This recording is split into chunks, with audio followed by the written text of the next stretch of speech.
શાસ્ત્રો વિશે સાફ લખેલ એવું, સૌને યથા યોગ્ય સુમાન દેવું. આવેલને આદર જે ન આપે, તે તો પછી આપ પીડાય પાપે. કોઈક આવે એનું સન્માન કરવું જોઈએ. દુર્વાસા કે સન્માન ન કરે તો કેવા દુઃખ આવે. સાંભળો ઋષિ મુનિઓને કે વૈકુંઠમાં જય વિજય પાર્ષદતા સનકાદિકો આવ્યા, સન્માન ન કર્યું, થોડીક મસ્કરી કરીને સાપ પામીને અસુર થઈ જવું પડ્યું એને. અરે સભામાં દુર્યોધન આવ્યું ને ભીમ હસ્યો, દ્રૌપદી વગેરે હસ્યા, એનું પરિણામ શું આવ્યું? સર્વસ્વ નાશ થઈ ગયું. એ જ પરિણામ આવ્યું ને એનું. એટલે સૌને સન્માન દેવું જોઈએ. દક્ષની પ્રજામાં મહાદેવજી બેઠા હતા, દક્ષ પ્રજાપતિ આવ્યા અને સન્માન ન થયું. એનું પરિણામ શું આવ્યા? દક્ષને યજ્ઞમાં ફળ શું મળ્યું? શંકર ભગવાનના પત્ની ગુમ થઈ ગયા. અને આ બધું સન્માન ન થાય ને તો આવી પરિસ્થિતિ થાય. દુર્વાસા કે એટલે યથાયોગ્ય સન્માન કરવું જોઈએ મોટી વ્યક્તિનું. એ આ એક જાતનો વિવેક છે. વિવેક બધાને હોવો જોઈએ. અરે દુર્વાસા કે પશુ પક્ષીને પણ સન્માન જોઈએ. બાપા પેલા બળદ હાલ બાપો મારી કેતા, કેવો દોડતો બળદ, લાકડી ન મારી પડે. બાપો બાપો ગયો એટલે દોડે. બોલો, સન્માન બધાને જોઈએ છે. પશુ પક્ષીને પણ અપમાન થાય ને તો એને ક્રોધ ચડે. બધાને ચડે તો દુર્વાસા કે મને ન ચડે ક્રોધ? કે હું તો ક્રોધ નું ઘર કેવા કે લ્યો. વિપરીત સમયે વિવેક જાય, સુજન તણી પણ બુદ્ધિ ભ્રષ્ટ થાય. અઘટિત ઘટિતાનો વિચાર, વિપરીત માહી રહે નહીં લગાર. વિપરીત સમય જ્યારે થાય છે ત્યારે અઘટિત વસ્તુ ઘટે છે. હા, ન થવા જેવું થાય છે. દુર્વાસા કે તમને બધાને પણ કળિયુગના છાંટા અડી ગયા લાગે છે. કે કળિયુગ તમારામાં પણ આવ્યો છે ખરો. શુભ મતિ તજી અને અશુભ બુદ્ધિવાળા થયા છો અને મારું અપમાન કરેલું છે. તમામ ઋષિ મુનિઓને ધર્મ ભક્તિ સાંભળી લ્યો. તમને શાપ દઉં છું કે પૃથ્વી ઉપર જન્મ ધારણ કરો અને અસુરો થકી ગામે ગામ અપમાનને પામો. આવું દુર્વાસા બોલ્યા એટલે તો એ ઋષિ મુનિઓ તરત ઉભા થઈ ગયા, દુર્વાસાના પગમાં પડ્યા અને સ્તુતિ પ્રાર્થના કરવા લાગ્યા. અને માફ કરો માફ કરો કે માફ કરો. જેમ જેમ કે ને એમ દુર્વાસા તો વધારે ગરમ થાય. ઠરે નહીં. અગ્નિમાં ઘી નાખો તો અગ્નિ કોઈ દી ઓલાઈ જાય, વધુ પ્રગટિત થાય. આવું દુર્વાસાનું થયું. પછી ધર્મદેવ આવ્યા છે. એને વિનંતી કરી, ઋષિ મહારાજ થોડાક શાંત થાઓ કે તમે તો સંત છો. સંત હૃદય નવનીત સમાના. સાધુનું હૃદય તો માખણ જેવું હોય. દુર્વાસા કે હું એવો સાધુ નથી માખણ જેવો હોય એમ જાણે. હા, ધર્મદેવ કે અમને ખબર નથી, તમે ખોટે ખોટો સાપ આપી દીધો વગર વાંકે. અમારો કઈ વાંક નથી. તમારે માટે અમે પ્રાણ દઈએ. માથું કહો તો માથું દઈએ. કે સન્માન કરવામાં શું થાય કે અમારું. પણ અમને ભાન જ નતું. ભગવાનની વાત સાંભળવામાં અમે ખોવાઈ ગયા હતા કે લ્યો એમાં આ થયું છે. માટે કંઈક અનુગ્રહ કરો. વગર અપરાધે આ શ્રાપ થયેલો છે. એ વાત સત્ય છે.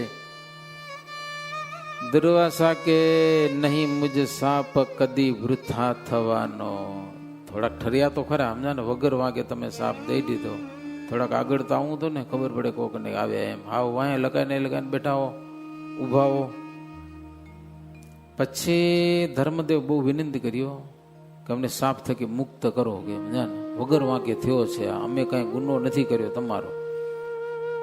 દુર્વાસા કે સાપ મિથ્યા તો ન થાય. કે એ એક વાર દુર્વાસાનો સાપમાં આવી ગયો, બચી ન શકે.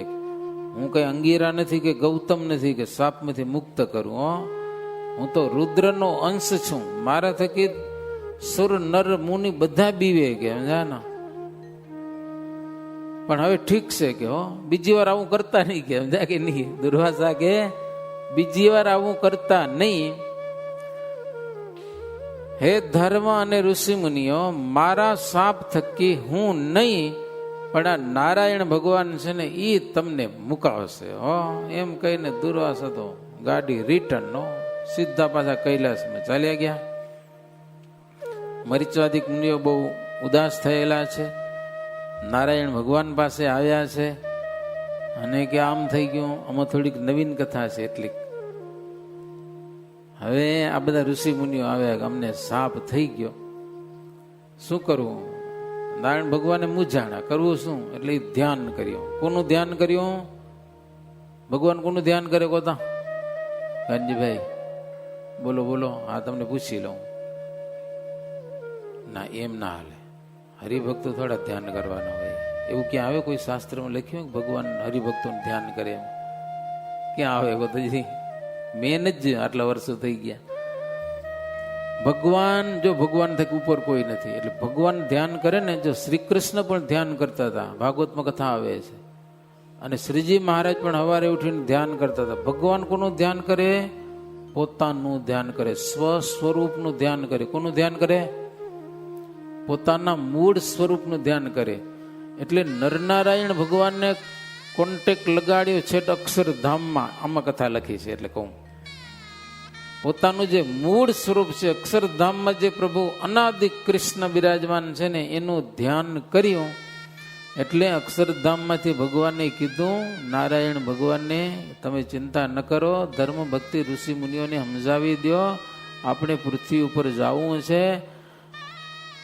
અક્ષરધામમાં ભગવાન છે ને એ કીધું કે હું ધર્મ ભક્તિને પુત્ર થઈ અને બધાને અસુરોના કષ્ટ થકી મુકાવીશ. કે લ્યો પૃથ્વી ઉપર ધર્મનું સ્થાપન કરવું છે. એટલે બધાને કહો કે મારી ઈચ્છાથી શ્રાપ થયેલો છે, એટલે કોઈ ચિંતા કરે નહીં, એવી ધીરજ આપો. ભગવાને કીધું. અક્ષરધામમાંથી ભગવાને નરનારાયણ દેવને કીધું. એવી કથા છે થોડીક એમાં હો.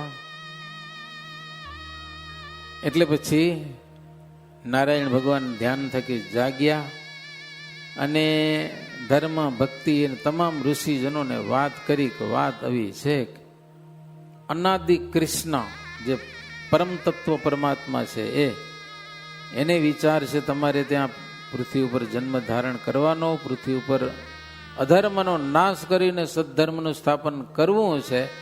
એટલે તમે યોગ્ય જગ્યાએ જન્મ ધારણ કરો, ભગવાન તમારે ત્યાં પ્રગટ થશે અને બધાના દુઃખ દૂર કરશે હો.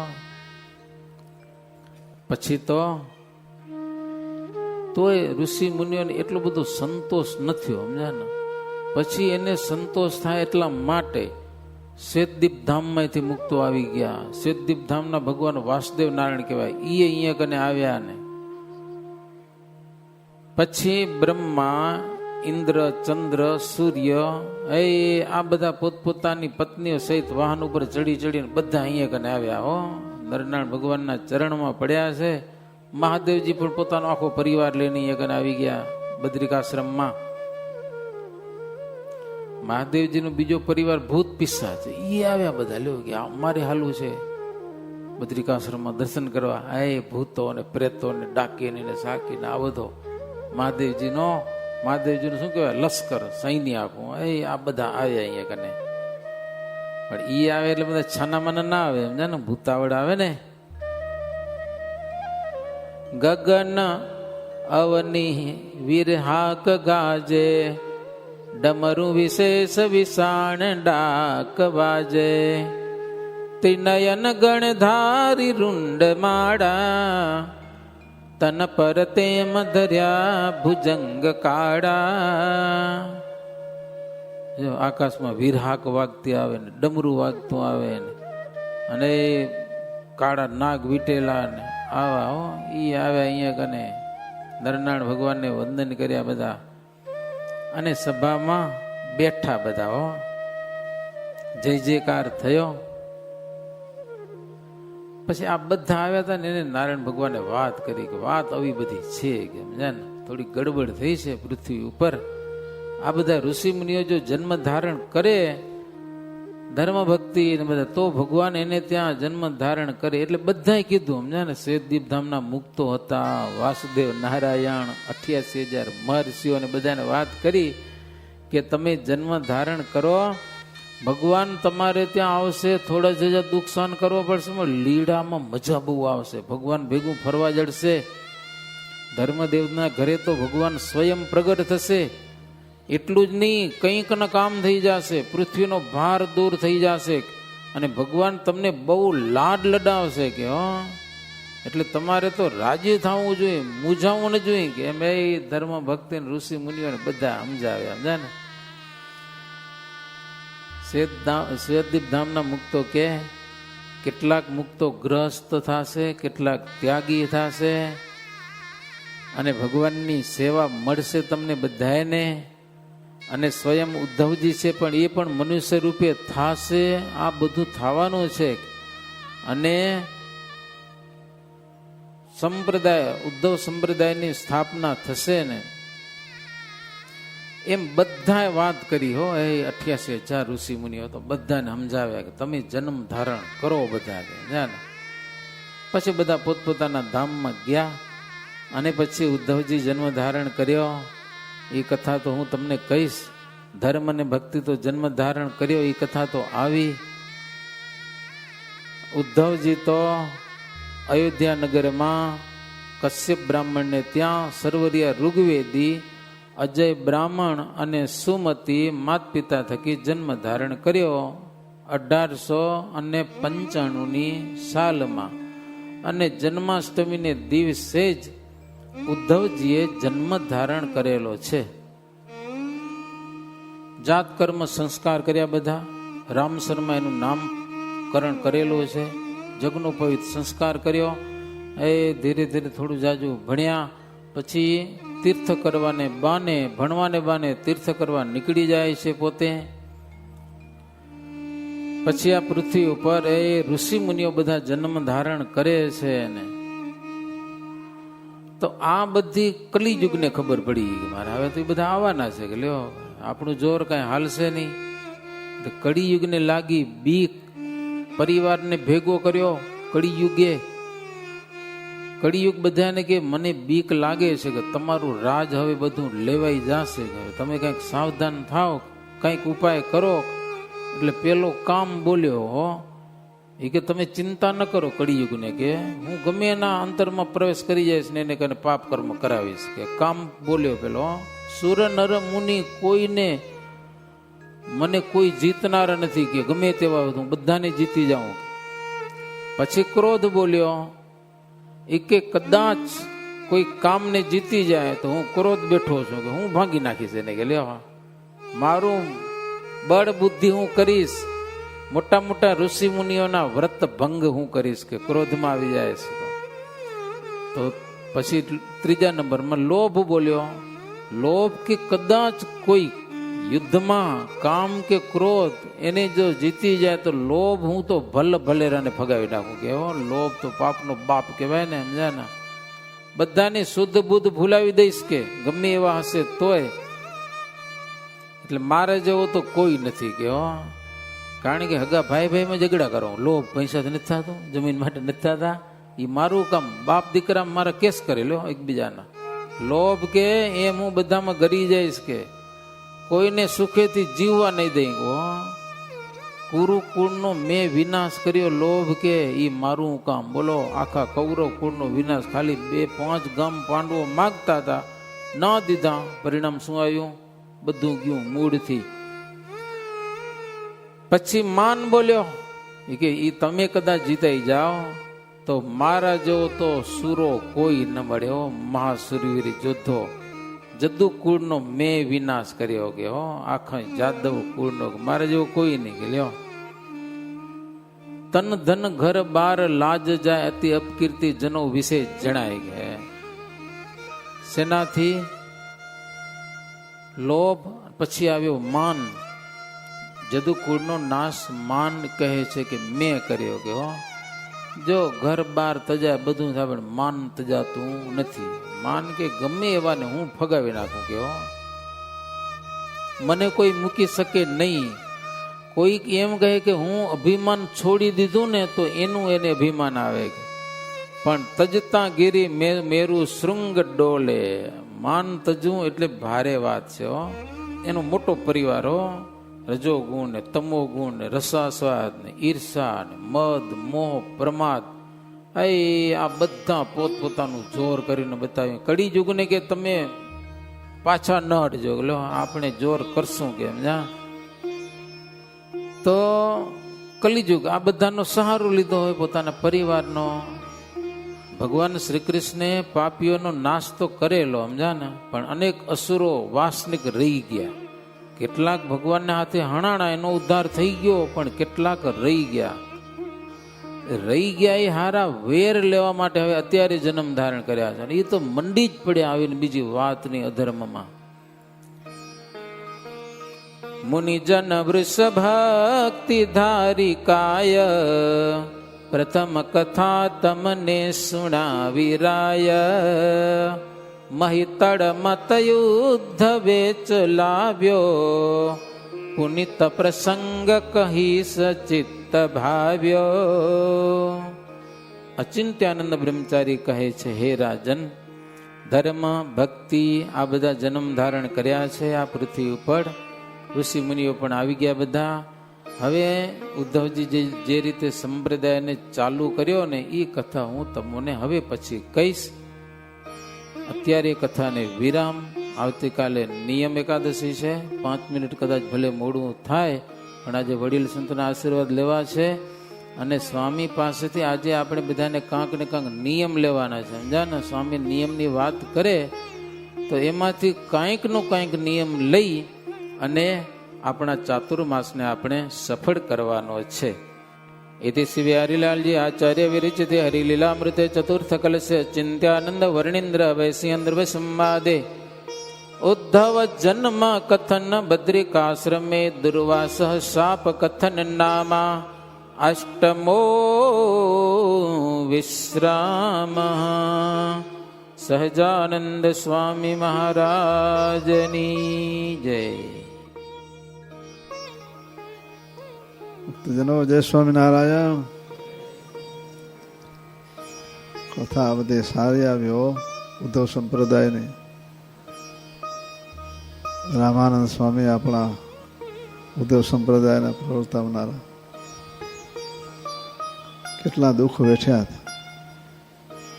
હે ભગવાનને ભજવાને માટે ઋષિ મુનિઓ કેટલા આખી ભારતની યાત્રા કરી હાલી હાલીને. ઓ આપણા વડવા બધે તેની વાહન નહોતા ને, છુપિયા છે હાલીને ગયા હતા આખા ભારત ગુજરાત અને દરેક ઠેકાણે ચાલીને જતા. હો ચાલીને આપણા મોટા સંતો વાત કરે તેથી સુરત બારીનો પુલ નહોતો ને, તે પછી સમુદ્ર વચ્ચે ખાડી આવે ને, ગાગોદર છે, ગાગોદર જોયું, ગાગોદર ને પલાસવા, તે ત્યાંથી રણમાં થઈને સમુદ્રનું ઉલ્લંઘન કરે. પછી આપણા તદુસ્વામી કહેતા હતા, એક ફેરા ભૂમિઓ લીધો ને વેર ચડી રાત્રે હાલતા અત્યારે પ્રવેશ કરે સમુદ્રમાં હાલ્યા જાય. પછી તદુસ્વામી કહેતા એક વખત એવું આટલે સુધી પાણી છાતી હશે પાણી આવી ગયો. ભૂમિયો ભેગો, ભૂમિયાને કંઈ ભૂલ્યો નથી ને, નાના હાલ્યા કે વેર આવે વેર આવી વેર ચડીએ કે છાતી સુધી પાણીમાં હાલ્યા જાય. હો સમુદ્ર ભક્તો તે દિવસે એવા કઠિન સમય હતા, ચાલીને બધું યાત્રા કરતા હતા. આ ઋષિમુનિઓ બધી ભારતની યાત્રા કરીને બદ્રિકાશ્રમમાં ગયા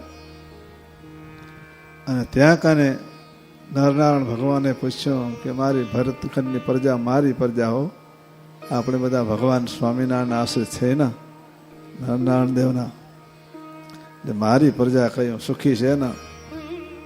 તે ઋષિમુનિ નેત્ર ઢાળી ગયા. હો મહારાજ, સંગ પ્રસંગે કરીને ધર્મની મર્યાદા બધી ત્યાગ કરી દીધી છે, ત્યાગ કરી દીધી છે. પછી ભગવાન દુર્વાસા મુનિને પ્રેરણા કરી અને શ્રાપ લીધો. શ્રાપ તો ઋષિ મુનિઓ લીધો, પણ કામ આપણું થઈ ગયો. જો શ્રાપ ન લે તો મહારાજ આ પૃથ્વી પર આવત નહીં, તો આપણે ક્યાં ભજન ભગત કરવા મંદિરમાં રહીને. આગળના વખતમાં ખેડૂતો કોષ જોડે કોષ, પછી રંજકો કે છેટે વાવ્યો હોય તો રસ્તામાં પેલા પાણી કેને જડી જાય, ઓલે જીતી ઝાડ ઉભા હોય ને એને પેલું પાણી જાય, રંજકાને તો પછી જડે. કચાડા ઉભા હોય કચાડા એને પાણી જડી જાય. હમણાં વરસાદ વરસો ને કચાડા તો રોજ વેથ વધે એવો, એને પાણી મળી ગયા. તેમાં ઋષિ મુનિઓ ને શ્રાપ થયો, દુઃખ એને વેઠ્યા, અને વચ્ચે આપણા જવાનું કામ થઈ ગયું. ભગવાન ઓળખાઈ ગયા સાક્ષાત. એને ભજન કરવાનો સમય, આવા મંદિરોમાં બેસવાનો સમય આપણે મળ્યો. હે નકો ક્યાં હેરાન હેરાન થઈ ગયા. તો જન્મો જન્મનો કેટલાય મનુષ્ય છે, પણ ભગવાન નથી ઓળખાણા. વળી પાછ જન્મ લેવો પડશે. આપણે તો એ છેલ્લો જન્મ કરવાનો છે. છેલ્લો જન્મ ભગવાન ભજીને થોડો જાજો મારે ટેક વ્રત રાખું. વ્રત નિયમ આવતીકાલે એકાદશી છે, તો બધા મારી શિક્ષાપત્રીમાં લખ્યું છે. વિષ્ણુ કથાયમ શ્રવણ વાચનમ ગુણ કીર્તનમ. ભગવાનની કથા કરવી, કથા સાંભળવી, કીર્તનો બોલવા, પછી પ્રદક્ષિણા કરવી, દંડવત કરવા, પાઠ કરવા, કોઈ પણ વાંચન શાસ્ત્રનું વાંચન કરવું. 8 નિયમો મહારાજ કયા છે. 8 નિયમો, તેમાં એક પણ નિયમ આપણને લેવાનો. ચાતુર્માસ વાંચ્યો જવા દેવો નહીં. અસમર્થ હોય તેમને 1 મહિનો, નકો 4 મહિના. તો બધા નિયમ લેજો. દર્શન કરવાના, આવી પ્રદક્ષિણા 5 પ્રદક્ષિણા કરવાનો નિયમ લેવો જો. 5 દંડવત કરવાના હંમેશા કરતા હો. એથી 1 અધિક હો. આપણે હંમેશા કરતા એના ભેગા લીખીમાં લેજો. એના લેખમાં હંમેશા કરતા હોય. અને મહારાજ શિક્ષા આપણે વચનામૃતમાં મહારાજ પૂજા કરતા હતા.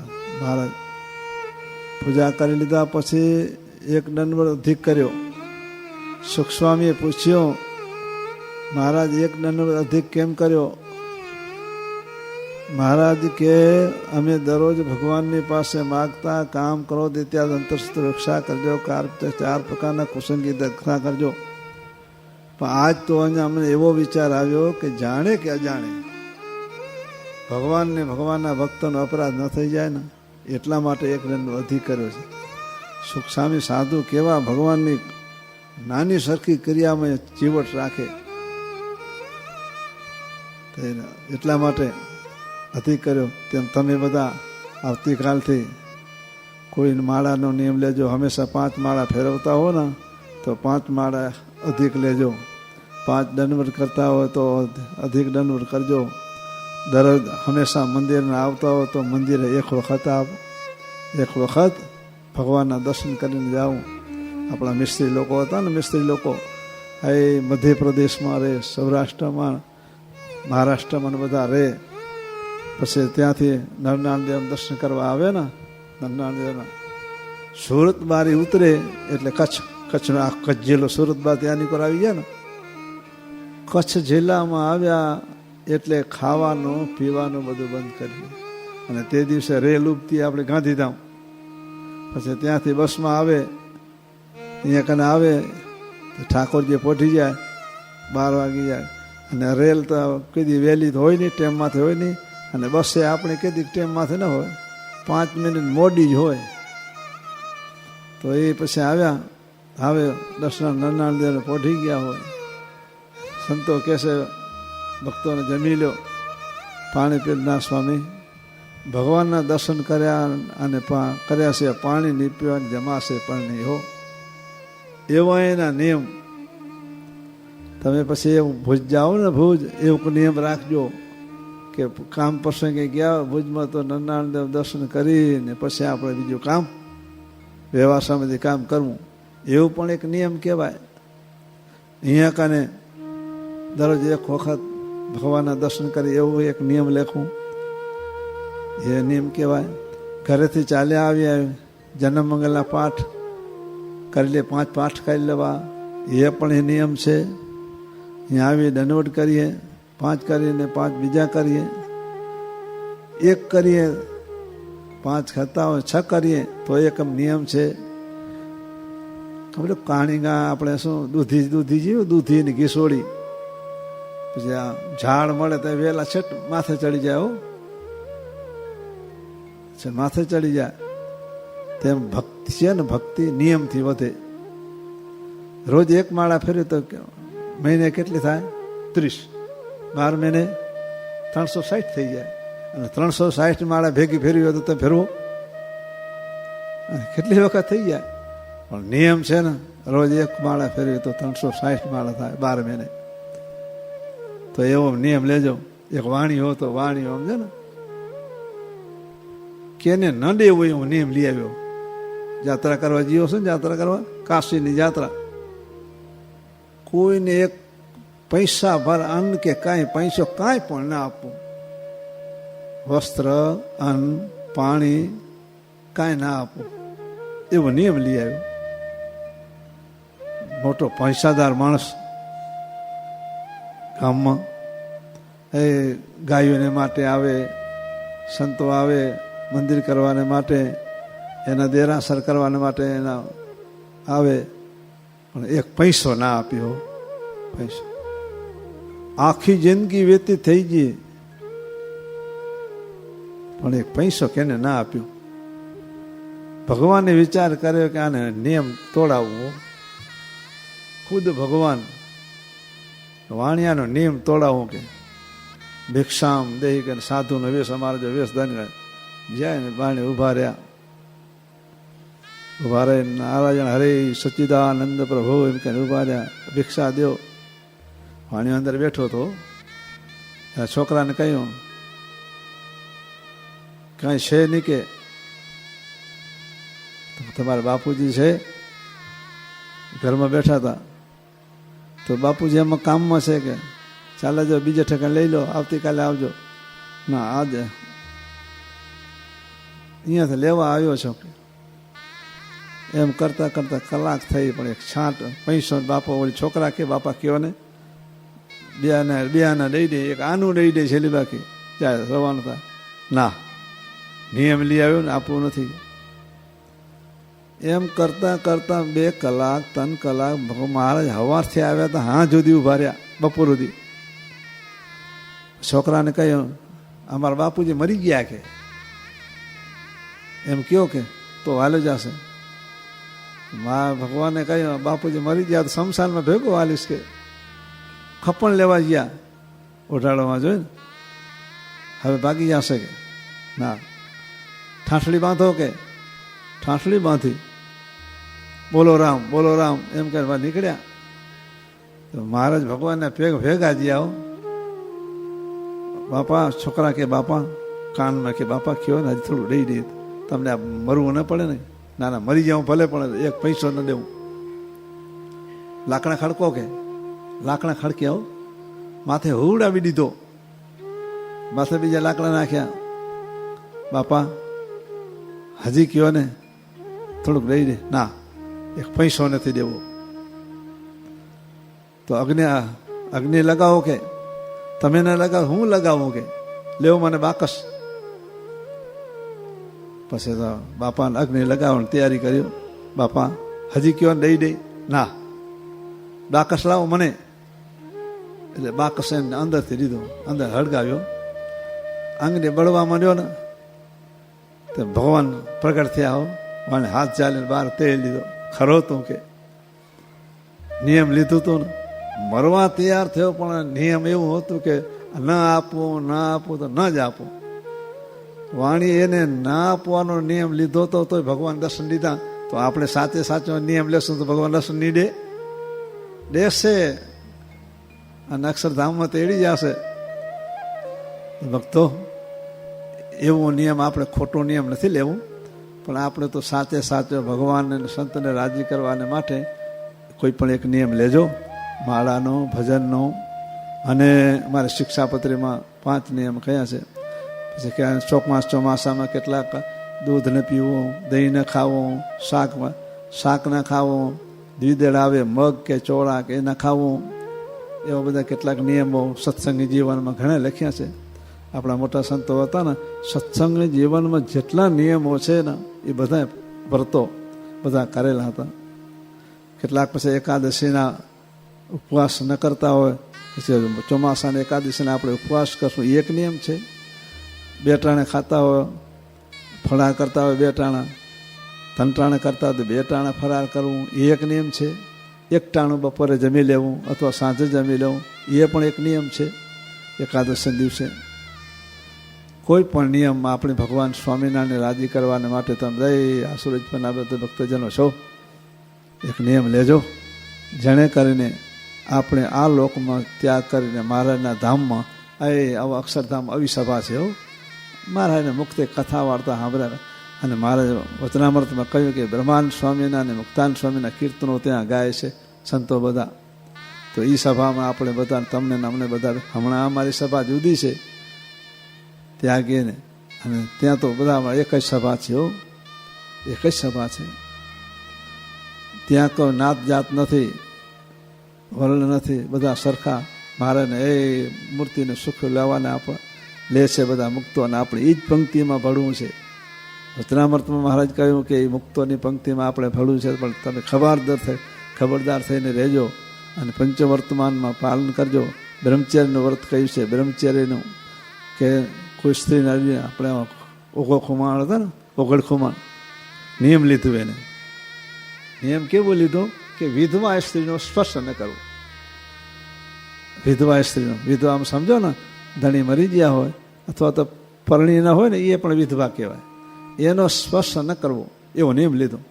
એના ફઈ આવ્યા, કાઠીનો રિવાજ કે ફઈ આવે ને તો એ ભાઈનો દીકરો પગે લાગવા જાય, આપણે જસવામણ કરી ત્યારે પછી એને માથામાં હાથ મૂકે. ફઈ ભાઈના દીકરાના માથામાં હાથ મૂકે. તે ઓગળખુમાણ સત્સંગી અને નિયમ લીધું તો વિધવા સ્ત્રીનો સગબંધી હોય તો ભલે ને પારકી હોય તો ભલે, પણ મારે એને સ્પર્શ ન કરવો. તે જેવા ફૈયામાં ઓવાળ ન લેવા ગયા ને, માથામાં હાથ મૂકવા ગયા ને, પાછા હટી ગયા. ફઈને કહ્યું, ભાઈ મેં નિયમ લીધો છે કે વિધવા સ્ત્રીનો સ્પર્શ ન કરવો, એ નિયમ લીધો છે એટલે મને અડ્યોમાં એને ફઈને માઠું લાગી ગયું કે આટલા વર્ષે તને સ્પર્શ કરવાનો બીજો ધણી કરું તઈ તને સ્પર્શ કરી શકો ને, એ હું નથી કહેતો કે, પણ મારો નિયમ છે અડવું નહીં. એ એક પણ નિયમ છે. પારકી સ્ત્રીનો અડાય નહીં, એ એક નિયમ રાખાય. ભલે વિધવા ન હોય પણ કોઈ પણ પારકી સ્ત્રીને અડવું. અમારે તો એનો સ્પર્શ, વસ્ત્રનો સ્પર્શ થઈ જાય તો ઉપવાસ કરવો પડે. તો તમારે પણ ઘણા એવા નિયમ હતા. કાલ 2 દી પહેલાં વાત કરી હતી ને, પેલા વડોદરાના ધનેશ્વરભાઈને, રણછોડભાઈને, એ પણ ગ્રસ્તાશ્રમમાં હતા, પણ નિયમ રાખ્યા હતા કે કોઈ પરિસ્થિતિનો સ્પર્શ ન કરવો અને સંકલ્પ ન કરવો. એવા બ્રહ્મચર્ય વ્રતનું પાલન કરતા હતા. તો તમે બધા એ ગ્રસ્તાશ્રમમાં રહ્યા છો. આશ્રમમાં કોઈ આશ્રમ કલ્યાણકારીને ત્યાગાશ્રમને મોક્ષ થાય છે, ગ્રસ્તાશ્રમમાં રહીને પણ મોક્ષ થાય છે ભગવાન ભજવાનો. તો તમે ગ્રસ્તાશ્રમમાં રહ્યા છો તો ગ્રસ્તાશ્રમના ધર્મમાં રહી અને એ કામ ધંધા કરો, એ હાલતે ચાલતે ખાતે પીતે દરેક મહારાજને આગળ સ્મરણ કરજો. અને વિશેષ નિયમ આવતીકાલથી એકાદશી છે તો અત્યારે નિયમ લેજો ને સવારે આવતીકાલથી નિયમ કરજો. અને દર્શન કરવાનો એક નિયમ રાખજો. બધા એ સભા બેઠા છો ને, એક વખત આ ભગવાનના દર્શન કરી, બહારે જઈ આવો ને તો દરવાજે પગથિયે દર્શન કરી જશો તો વધી જશે.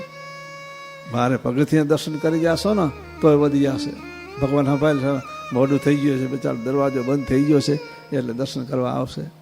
તમે બધા એમ કરજો અને નિયમ લેજો મનમાં. અત્યારે નિયમ એ અમારા સંતોનો રિવાજ એકાદશી દિવસે બપોરે કથા થાય એટલે બધા સંતો કથામાં થઈ રહે પૂરી, નિષ્કામ સુધી વચાઈ જાય.